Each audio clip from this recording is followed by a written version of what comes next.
এই ভাইয়া, আপনার দোকানে ওই সিমি ওষুধ দিতাম, ওই যে কি পোস্টার আর ওই যে কুরাস ফায়ার, ওই ওষুধ আছে?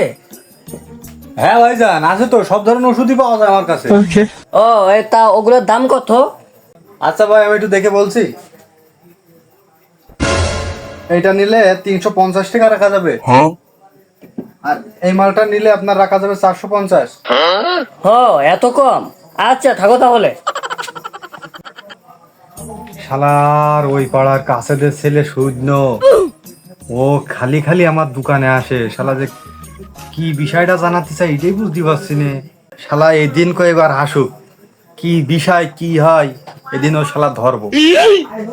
এই ভাইয়া, ড্রাগনে স্প্রে করার ওষুধ আছে, ওই যে বুস্টার টপ স্কোয়ার এম স্কোয়ারের টি, আর একটা হলো ওই যে কি জানো বলে প্ল্যানোফিক না কি, যাই হোক ওটা কত করে, দাম কত ভাইয়া? হ্যাঁ ভাই, এই যে প্লানোভিক্সের দাম আছে 480 টাকা। আর আপনি যে আমিস্কর কি ভোল্টেজ নাকি বলে, এইটার দাম আপনার 850। ও মাত্র এগুলো টাকা? আচ্ছা তাহলে থাকো তুমি, ঠিক আছে? এ হারামির বাচ্চা, কোন যাচ্ছিস? এই দাঁড়া, ওখান দাঁড়া, ওখান দাঁড়া। কি হয়েছে, কি কি কি বিষয়? তাড়াতাড়ি বলো, আমার সময় নেই, আমি একটু বিজি ব্যস্ত মানুষ তো। এই মনি, এই তুই কি আমার সাথে পাগল ঠাপাচ্ছিস? তুই আজকে তো 1 মাস ধরে দেখছি ডেলি আমার দোকানে আসিস, যাচ্ছিস, দাম জিজ্ঞেস করে চলে যাচ্ছিস, কি কাহিনী মারাস? আরে ভাই, এই যে ওষুধটা নেবো তো আমার খ্যাত থাকা লাগবো না? নিয়ে আমি কি করবো? হ্যাঁ, পুঙ্গাই দিয়ে ঘুমামু?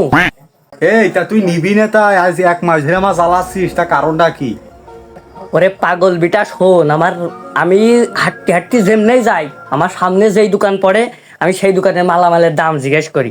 আমি হইলো সাংঘাতিক, এই মানে সাংবাদিক।